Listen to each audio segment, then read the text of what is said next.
surprised when I visited the office at Barangay Marawol. Ano? I went there, of course, at ito po, ayon sa impormasyon na ibinigay sa akin ni Mayora. Mayora gathered important facts and evidences that show something is happening in Barangay Marawol. Napadaan po ako doon. Ano? At nakita ko nga, napakadami na during the time na napapadala ko. Sabi ko, may recruitment agency ba dito? Ano ba ito? Napakaraming tao. Ay ngayon, nagpunta po ako doon. And of course, I tasked our Colonel Chief of Police, Colonel Barde, of course, to conduct reconnaissance or alam mo na, interview or investigation. I also tasked Engineer Lopez, our CITOS chief, to conduct an investigation. And it was confirmed that according to report, the name of your mayor and mayora is being used by the company. That according to them, they keep on telling the people that I invested a big amount of money to the company and also mayor. When I approached and asked the manager of the company, itinanong ko po, ano ba ang permit na hawak ninyo? Walang maipakita sa akin na validong permit. Walang maipakita sa akin na feasibility study. Wala sa akin ipinakita na investment or plano ng company. I asked their Securities and Exchange Commission document, the articles of incorporation, and everything. Their purpose of business is marketing to distribute products like cosmetics or so. But they're not authorized to indulge in financing, not finance or investment. Before any company for that matter, especially when it involves funds of the masses of the people, there should be a valid documents, a permit, a valid investment record, a company that of course can answer to all the people that they're there. In other words, aside from the assurance, it should be documented. They must have all the proper licenses. The contract to the people or to the investors must be clarified and elucidated. There must be a valid contract between the people. Somebody texts me, Mayor, with due respect to you, baka nagkakamali po kayo. May mga plans and programs po ang company ito. Ito po'y may pondo. Ano? Hindi pwedeng limbo. There should not be doubt or any doubt or you can cast any iota or any dapat magkaroon ng credibility to become ang gusto ko lang makita, meron ba kayong sustainable plans and programs? Bakit ang mga kababayan natin kailangan magbenta ng motorsiklo, kailangan magbenta ng ari-arian, kailangan mag-loan sa 5-6 sa Mumbai, lahat ng utangan, lahat ng nakatagong pera ay lumalabas ngayon at ibinibigay sa company ito. What assurance? These three companies, isa pa lang po ang nakakausap ko. Meron pa palang 888, ang lucky number. Meron pang global. Ha? At ngayon ay wondering. Sinisisi ako, bakit daw nung araw na yon ay dapat ay may payout. Hindi raw nagkaroon ng payout dahil pinatigil ko ang pay-in. Alam mo sabihin ng pay-in? Yung pong mga tao, more than siguro, kung bibilangin ko, mula sa baba hanggang itaas, ang opisina po yata ay third floor, ay lahat po ng hanggang yung kabilang building ay puno ng kababayan natin. Ha? Napakadami. Bakit po kayo nandito? Meron po kaming payout. Madaling araw pa po ang iba. Ang iba po ay kahapon pa. Itinanong ko, bakit mo pinaghihintay ang mga tao? Kulang pa po ang pay-in. Anong ibig sabihin? Hindi pa po sapat ang perang tinatanggap namin para ibayad sa kanila. Ano ito? Ang ibig sabihin, nakakapagbayad lamang ang company kapag mayroong pumapasok. Ay paano kung wala nang pumasok? Paano ang pera ng ating kababayan? Again, practically, hindi ako accountant at mahina din po ako sa math. Pero hindi naman po bobo ang inyong mayor. Imagine, just imagine, 10% a day. Ha? For 30 days, that is 300%. Ba? How much? 300,000. How accountant? 10% a day for 30 days is a percent yun. 3,000? 300%. 300% or 10% a day. Ang tanong ko ito, oo nga, at kumikita ngayon ang kababayan natin dahil sa hindi naman sila nagpapasweldo o nagpabalik ng pera kung walang koleksyon. Ha? Ngayon, hindi ko po pinatigil. Pinag-explain ko lang. Wala akong closure order. Huwag niyo sasabihin na kaya hindi mababayadan ang aking mga kababayan ay dahil ng pinatigil ni Mayor. No. Ang pinatigil ko muna until today na mag-usap kami ay iyong pangongolekta. Ang pagbabayad ay kailanman ay hindi ako nagpapatigil. Di ka? At kung talagang tulay ito, ilabas nila ang nakolekta nila at pamigay na nila muna sa tao. Di ka? Aba, ay ang dami-dami naglo-loan. Ipamigay muna at ipakita muna ano baga ang assurance. Hindi po ako papayag na ang kababayan natin dito sa lungsod ng Lipa ay pagsamantalahan. Hindi po ako nagsasabi na kayo'y nagsasamantala. Paging sino man kayo, hindi ako pwedeng daanin sa kakilala o pakiusap o takutan. Ha? As far as pagtatanggol sa ating mga kababayan, ipakita nila na ito ay totoo.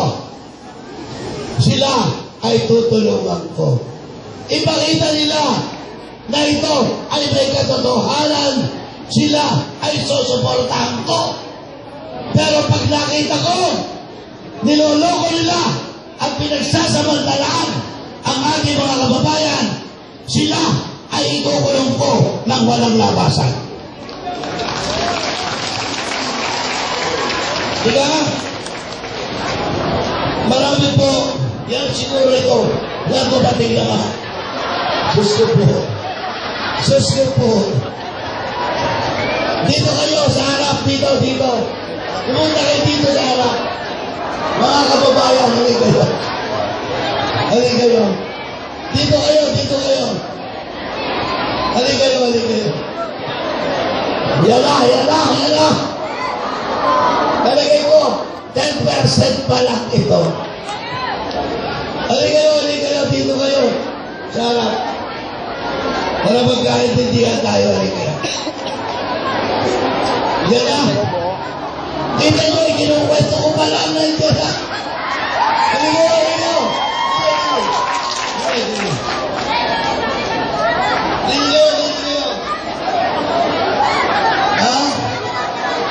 Ay pagkakadamay.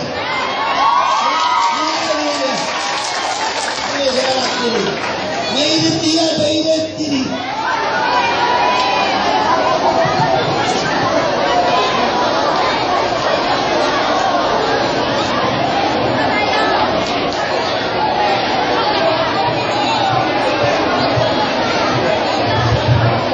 Wow! Maraming salamat sa pagdating ninyo. Dahil alam po ninyo, 9 o'clock in the morning, alas 10 po, papunta po dito ang may-ari ng Quality. At sabi ko, magdala na kayo ng pera na kanito. Dahil kung hindi kayo babayagan, ako magbabayad sa iyo.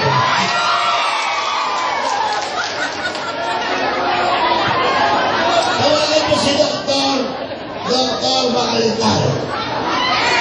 Siya yung nagkakarantig dadating. Tawagan mo nga. Sige, magsasalita muna ang representative ang spokesman niya. Okay, magsalita ka. Kung ano, halika.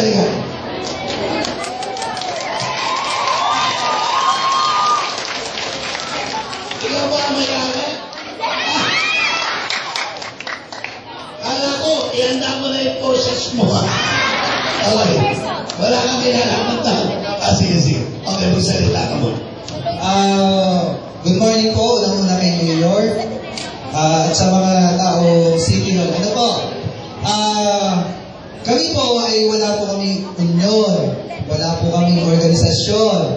Kami po ay membro lahat ng One Dream na ano ibig sabihin nun?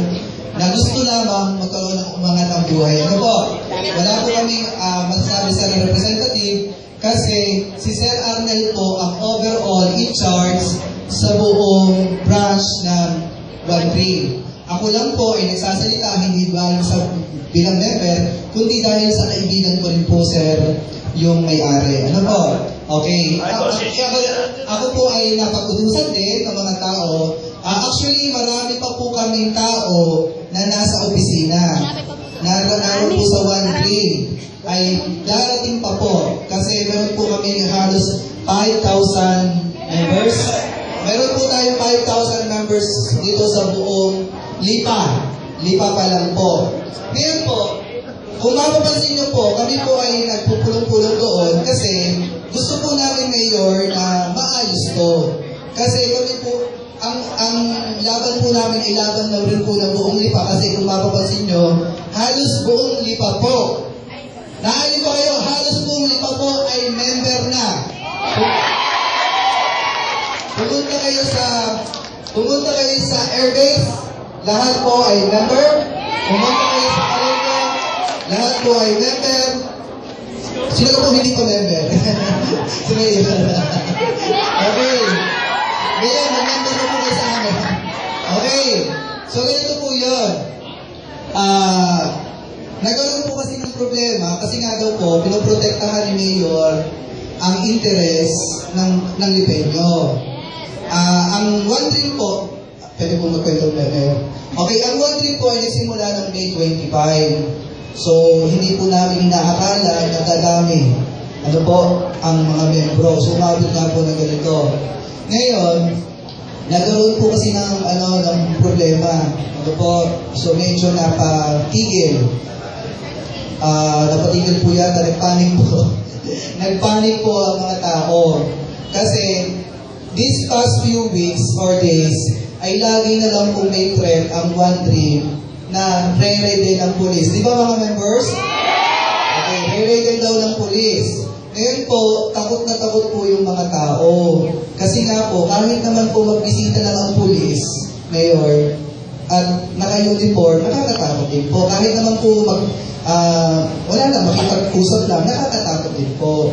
Ngayon po, ay nagkaroon po ng problema, napa-stop po yung operation this Saturday. Okay, so kaya po kami pumunta ngayon sa City Hall para tulungan po kami ni Sir, ni Mayor, na maayos po. Kasi ang gusto lang po namin, mga konsihal, at mga mayor, ang gusto lang po namin ay maayos to at may tuloy. Kasi napakaganda naman po ng sistema. Marami naman po ang natutulungan. Ito po ay wala pa sa kalahati. So 5,000 po yan. Kahit po kami makipag-usap sa inyo ng marami, hindi lang po inform ng iba, para malaman niyo po kung sino po yung mga natutulungan. Yung marami po dito ang nakakuha ng bahay, nagpapadialysis. Okay. Marami na rin po dito ang hindi nakungutang sa 5-6. Marami na po dito kaya, Mayor White, kahit isa-isihin niyo po sila, ang lahat po yan ay natulungan na. Kulang pa po yan. So, ang amin lang po ay, sana nga po ay dumating si Sir Arnel, makakausap ni Mayor. Sana po magkausap silang maayos. Kasi po, may mga benepisyo po kami na nakukuha dito sa One Dream na hindi kayang ibigay ng iba. Hindi po. Maraming salamat. Okay. So, narinig ko na ang gusto ninyo. Alam nyo, wala akong hangad kundi ang kabutihan sa inyo. Kaya, wala pang sino mang magpapasarado diyan. Pero, wag po ninyong aalsin sa akin ang karapatan. Na-improve naman, hindi ko siya pinatitigil. Improve lang po niya sa akin ang kasiguraduhan. Hanggang kailan, hanggang saan? Hanggang kailan magtatagal ang iyong pagmamahal? Ha? Di ba? Ito ba ay kayang masustain? Kailangan ko po ng assurance. Halimbawa, sabi nila, nagpanik ang mga tao, hindi na po nag-invest. Paano yung mga naibigay nila? Yung ba ay mapapabalik? Kasi meron ditong 5 milyon. Di ba? May nag-text sa akin, 5 milyon. Ano? Anong assurance? At kung ito ba ay ito tuloy-tuloy-tuloy, hanggang kailan, hanggang saan? Saan ba napunta ang pera na inyong ibinibigay? Siyempre, kumikita kayo, ibinibigay sa inyo ang perang ang ibinibigay ninyo. Saan naman? Saan nila naman ini-invest? If they can show me the proof, assurance lang naman po. Huwag po ninyong aalsin sa katungkulan ko dahil ayaw ko na dumating ang pagkakataon na masisi ninyo ang inyong punong lungsod. Kailanman ay hindi ko patitigilin ang isang magandang hadikain sa ating bayan. Kung sila ay makita ko na taos-puso at malinis ang hangarin sa ating mga kababayan at sa 5,000 membro nito. Ano? Kahit ako, maglalagay ako ng pera. Diba? Pero kailangan ko muna ng assurance. Assurance na maganda ang future ng aking mga kababayan. Nakikiusap po ako sa inyo huwag po ninyong aalsin ang aking kapangyarihan na protektahan ko at siguraduhin ko ang inyong kinabukasan. At tungkulan po ng inyong punong lungsod na tuligin, tingnan ang inyong kinabukasan. Kung hindi ko kayang ipagtanggol ang bawat isa sa inyo, kung hindi ko kayang gawa ng paraan at malaman ang inyong kinabukasan, wala na po akong kwentang ama ng lungsod na ito. Hindi po ako kailanman, at yung po nagsosurveillance na pulis, hindi po yun kasama. Nung Sabado lamang kami nagkausap ni Colonel, wala akong inutos sa kanya na puntahan waligitan noong mga nakaraang araw. Ha? Wala. Nung Saturday, sabi ko, gather an information bago ako dumating kasi ako'y makikipag-usap. Napakaganda ang pakikipag-usap ko at sabi ko, nung ako ay nakausap ko sila, sabi ko, sige tuloy, walang problema. Kaya lang po ako nag-utos na ito'y wag munang mag-pay-in, ha? Matanggap.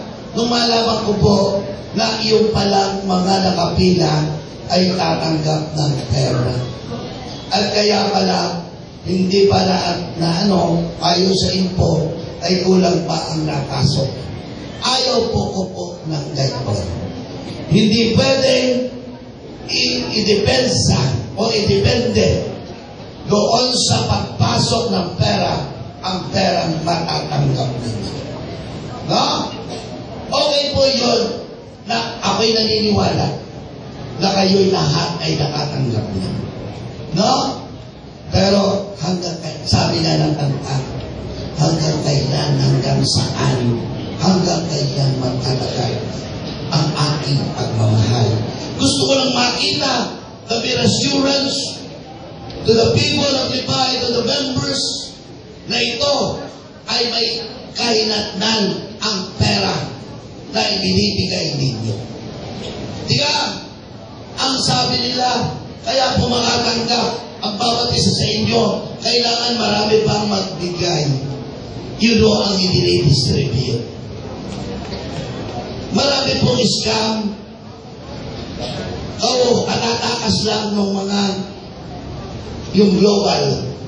Alam po ninyo yung global, which is I think, nandito pa rin sa Lipa. Hindi ko pa alamin ko pa. Yung pong head ng global ay nasa ibang bansa na. No? Pero ngayon, meron pang operation sa Quezon City o marami pang galabay. Nandun pa sa Bisaya and Mindanao. Di ba? And iisa po ang kanilang modus operandi.